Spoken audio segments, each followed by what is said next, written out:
Blizzard gave streamers early access to Classic Plus, a video by No Hit Jerome that has already done insane numbers. I mean, look at that view count, look at those likes as well. Like, this video has absolutely popped off, and of course it's going to. This is a rage bait to some people because I don't think they actually did this. I don't think they have given streamers early access. They might have, but I have no information about such a topic. But like, yeah, I don't feel like people would be happy if they did this, unless there was an actual beta happening. But hey, let's see what he has to say here. Guys, there is a very big and very strange thing we have to talk about in Classic WoW right now. Oh. Streamers are actively testing Classic Plus, and they're shaping its future as well. If you've been following Classic Plus, you probably know I don't know how much I believe in that, by the way. I really don't. I mean, that streamers like Zaryu, they went to the Blizzard offices to test out Classic Plus and give their feedback. I am visiting Blizzard next week. yeah. Good news. Ooh. For something that I cannot say. But just yesterday, the very We like, it's so dumb by Blizzard, by the way. Something that I cannot say. Yeah, I wonder what. I really do wonder why they invited these classic WoW content creators to the Blizzard headquarters ahead of BlizzCon, when everyone is expecting Classic Plus. I do wonder why. Maybe it was StarCraft related, or maybe a new Overwatch league, a new hero in Overwatch. Yeah, I wonder why. Crazy times. very well-connected streamer Towley, he had something pretty odd pop up on his stream. Yeah, this right here. I saw that clip, and it's rather interesting. I'll try my best to debunk whatever I can here, with some information and stuff, but hey, let's just see first, shall we? Some sort of mysterious Classic WoW build that he brushed off as not meaning anything at all. But the hints and the evidence keep mounting up. Streamers, they seem to know things about Classic Plus. Unknown game WoW Alpha, don't you worry. I wonder why they would give Towley early access to Classic Plus, though. Like, if you're gonna ask somebody for valuable input and feedback on Classic Plus, is Towley the person you want to have shaping your Classic Plus? I feel like I haven't even seen this guy play Classic. And when I do, it's just like the most casual gameplay of all time. It's more casual than casual. Worry about that, boys. That means nothing. That means nothing. The way he reacted there, it kind of feels like it wasn't meant to show what he showed, but then again, it could be bad acting, and Blizzard has done this in the past, where they leak certain things on purpose to start building hype. So there's two camps right now. Camp number one, he was not meant to leak this, and it's an actual leak, and camp number two is that it was intentional. It was, he was given the green light to make this clip and start building hype. What makes me believe that it wasn't intentional was that right now I think the clip has been removed. I believe it was uploaded on TikTok or something. I couldn't find it there, at least. I think maybe it's still on Twitch as a Twitch clip, but yeah, I think he's deleted it in some places, which could also just be to feed the, oh, it's intentional, guys, don't worry. I don't know. It could be real, could be intentional, could not be, who knows. With just 27 days before BlizzCon and the presumed Classic Plus announcement, the player base basically has nothing to go off of. Sure, we have 80 million different leaks, but every single one of them contains different and contradicting information. Because they're peppered with truth and with lies, because that way, if anybody leaks anything, we'll know exactly who it was that leaked. Really, the best thing we have to possibly go off of for what Classic Plus actually is to look at who Blizzard thinks is a competitor and who they're targeting ahead of the big announcement. See, Blizzard has been sending out those lawsuits to big competitors like Turtle WoW and Ascension, and they're trying to get them off the market before Classic Plus comes out, which is a bit ironic, because both of these games approach World of Warcraft development very, very differently than Blizzard. Turtle WoW has, many times in the past, used forum polls to discuss very difficult topics like hardcore WoW. What should happen to your character? It's so interesting to me, the way Blizzard approaches things, because these private servers, they do so much work for Blizzard when it comes to Classic Plus. Turtle WoW and Ascension, for example, they have given two very different, but still two alternatives for Classic Plus. I guess Ascension now has 3. Well, with Ascension has 3, because we have Conquest of Azeroth, which for some reason some people call Classic Plus, which I don't think it is. We have Bronzebeard, which is more like Ascension WoW's answer to the whole Classic Plus thing, and then we have Turtle, right? And what I mean to say here is that they do so much. They give Blizzard the blueprint on either one of these versions and which zones they've added, which changes they've done. They can also like do a bunch of field research for Blizzard. Which version of this do people actually want? Which one has the most players? How do the players respond to it as well? And how do they respond over time? For example, Conquest of Azeroth was really popular at launch, and it like a lot of people fell off after about a month. It's still really popular, by the way. Not trying to be, oh, it's dead, it died after a month. No, but a lot of people that I know who played this game, they had fun for a month, and then they were like, you know what, it's not classic. So I think Turtle had the more long-term staying power, but then again, I don't really know. But it gives Blizzard a lot of research, and also a lot of valuable assets, or just a blueprint to copy and paste and follow. And it also grows popularity. I don't think Classic WoW would have happened if it wasn't for Nostalrius. I also don't think Classic Plus would ever have happened if it wasn't for Turtle WoW or Ascension or both, because they got so popular that Blizzard had to react, and they react by shutting them down and then making their own product, which I just feel like it's so disingenuine to especially go on a lawsuit versus Turtle WoW and also Ascension. But then again, it's their IP and they're in their legal right to do so. It just feels bad, because the research that Ascension and Turtle has done has saved Blizzard millions and millions and millions of dollars. We're talking tens of millions. And also a lot of time. Millions of dollars in time. And they allow these polls to help to determine the future of the game.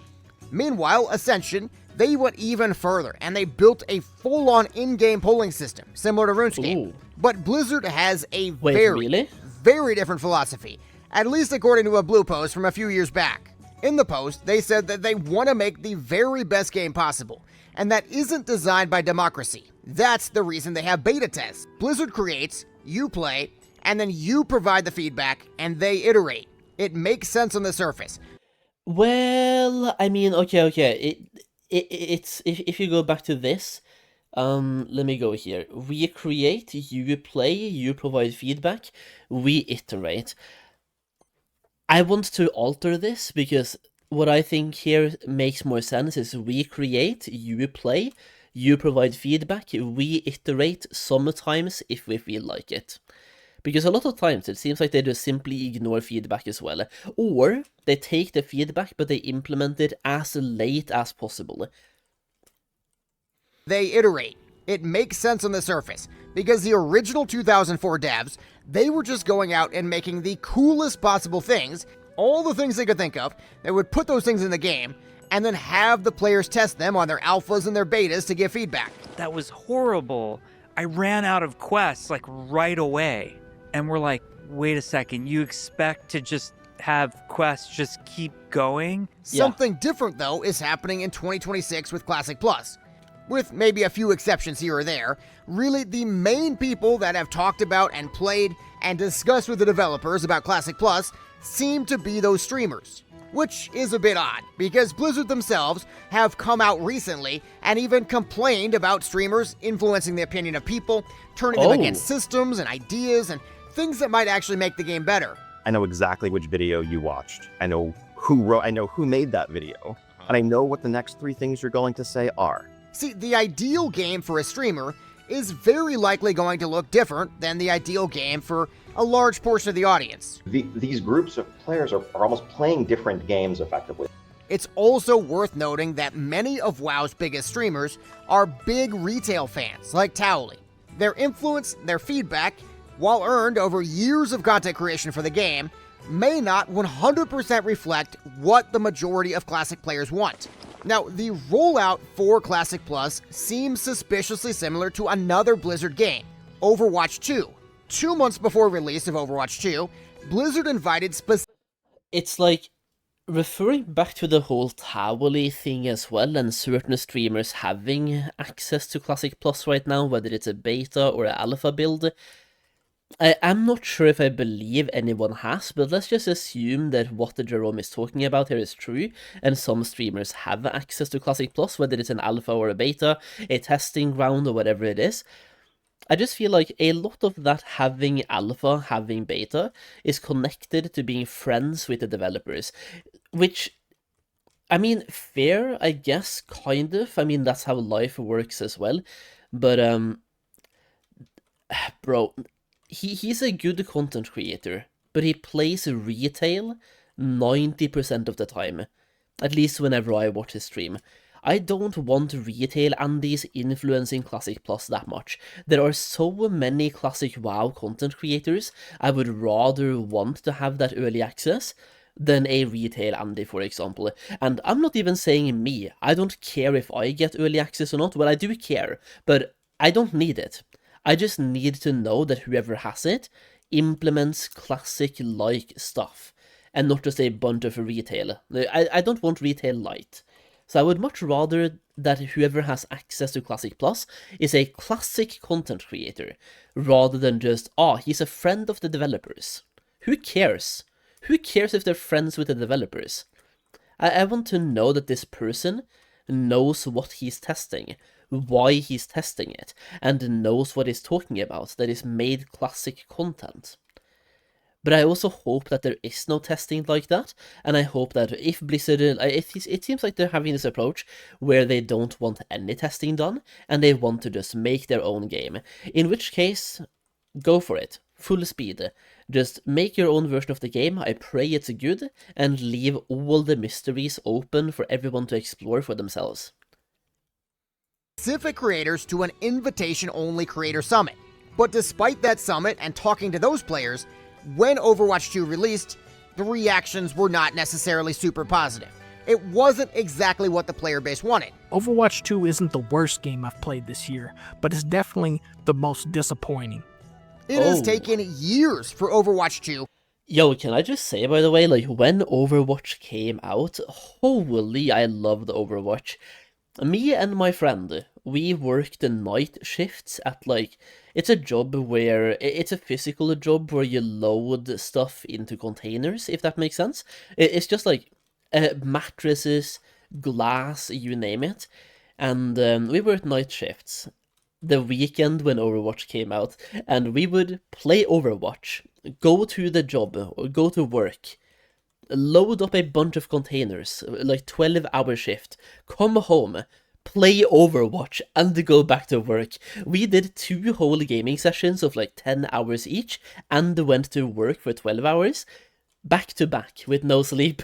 It was just, we really wanted to play Overwatch, okay? And it came out at a really weird time, because we had scheduled work stuff, and we couldn't get any paid time off, or a regular time off either, so we had to just go to work and play Overwatch whenever we could. It was so fun though. I loved Overwatch for probably the first couple of months. I do think, for me, it started falling off in Season 2, the second competitive season, right? Season 1 was alright. It was the most fun when nobody had any idea what they were doing. Kind of the same with Fortnite, when everyone was just a noob, nobody knew how to build, and now it's like if you play and you fight someone who's really good at building, you can just click like this, and they have built a tower all the way up to the sky. I'm just like, wait, what? They're using keyboard and mouse macros to just build 100 buildings in a split second. To really start to build that reputation back.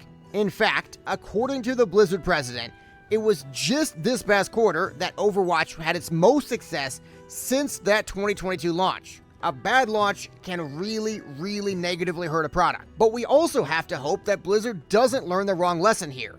Just because Overwatch 2 was able to be built back up, doesn't mean that a weak launch or mistakes made in Classic Plus could be fixed that easily.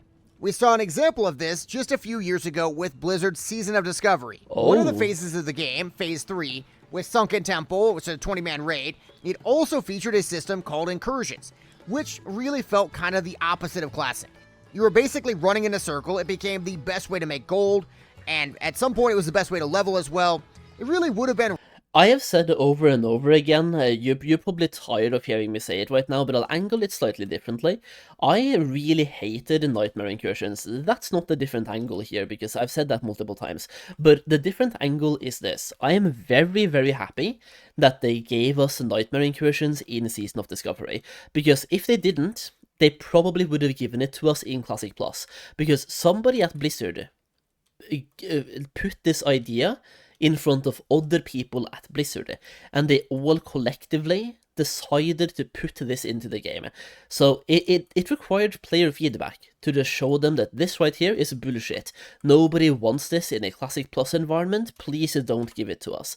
Now, maybe they've learned that. Maybe they are not going to do it again, right?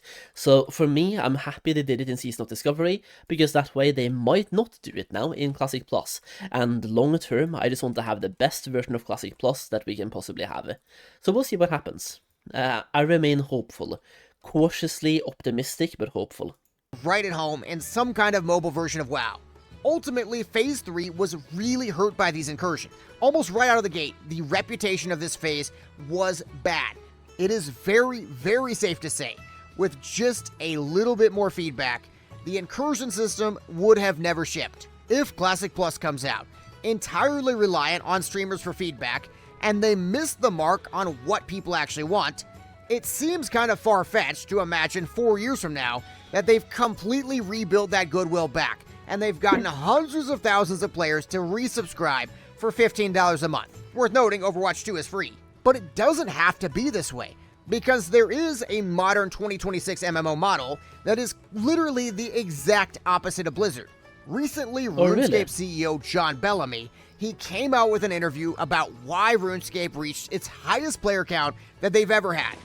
But what's made this game so enduring? Really diplomatically developed, meaning we don't release anything into the game that doesn't achieve a 70% popularity poll rating in-game from our players. And so it's very democratic. But that's worked really well, and it's helped us stay on the straight and narrow, because who knows better what should be in the game than the people who are playing it all day, every day. Now, to be fair, the RuneScape polling system...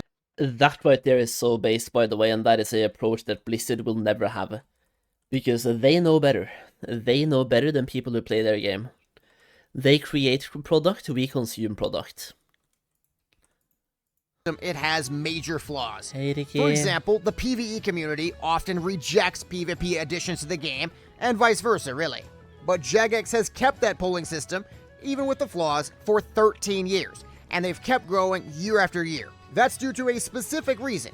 According to the OSRS creative director, they don't want to spend 6 months or a year of development and launch a feature that everybody hates. It is easy to imagine right now that Blizzard is diligently doing exactly that. But you don't have to go crazy and poll literally every single aspect of the game. At some point, Jagex stopped polling exactly the look of every new item and things like that. It's more like the game developers plan out and strategize about what people might actually want. But the players themselves, they have the ultimate veto power. If something completely misses the mark, it gets scrapped before it gets worked on. Blizzard has committed to making a game they believe the players want. Instead of going to the public, they are relying on streamers for a significant amount of their feedback. There is absolutely a very real chance that the stars align and we get an absolutely perfect version of Classic Plus from day one. Yeah. But there are also very real chances that there are mistakes and stumbles, all because Blizzard doesn't seem to want to try. This right here is so correct, by the way, and it's why I remain cautiously optimistic in Classic Plus, because like you said, there is every possibility that Classic Plus is the best version of the game that anyone could ever ask for, but based on the history of Blizzard and what they have done in the last, let's just say, 10 years, what makes us believe that, right? There's a chance you can wake up tomorrow and be the richest person in the world. But what are the chances, though? You have to take in the history of Blizzard here when you talk about the chances of them making the best version of Classic Plus ever. Trust the player base to help them to build the future of Classic WoW. Thank you guys for watching, and let me know in the comments if you think it's a mistake that Blizzard isn't listening to players more. And also make sure to subscribe for more Classic Plus content coming very soon. All right, there we go. I definitely think it's a mistake to not listen to the players more, and I wish they would communicate more as well. Not just about listening, but communicating. But hey, I could be cooked. Maybe, like, once again, maybe Classic Plus is the best version of the game ever, and maybe that's because Blizzard didn't listen to anyone. When they listen as well, they have to be a little bit careful who they listen to, right, and implement the right things for the right reasons. So yeah, it is what it is. We'll have to wait and see, right? Either way, that's the video, so leave your thoughts in the comments down below. A little bit less about the whole leak situation here, or the whole, yeah, streamers playing Classic WoW or Classic Plus right now, but he went over it really fast. I want to go back to this right here, the towel situation, because he played this right here. He has WoW_Classic_beta, and if you watch the clip, he also has something called WoW_Classic_Titan, which could be referring to Titan Reforged. But that's China exclusive, and Blizzard has said way too many times that it is China exclusive, so I don't think they will go back on that now. But also, I think if you have played on Titan Reforged, I think it's WoW_Classic_Titan Reforged. I don't think it stops at Titan. Also, you have to be on a Chinese Battle.net client to have access to that in the first place, I believe. So I don't think it is Reforged. I think it's a Classic Titan, which I could speak a lot about, by the way, but I have this theory. What if Retail WoW, the next expansion, is called The Last Titan, which we know is the case? What if they're trying to use Classic Plus to feed Classic players into Retail lore-wise, and Classic Plus ends up being WoW Classic, the first Titan? So by theming Classic Plus around the first Titan, you're automatically more interested in Retail when the last Titan begins as well. Doesn't apply for everyone, of course, like some people still don't care about Retail, but I do believe that Blizzard might have an ulterior motive here, and that could tie it all together. So Classic WoW the first Titan, Retail WoW the last Titan. But either way, that's enough yapping from me today. Leave your thoughts in the comments down below as well, and I will see you guys in the next video.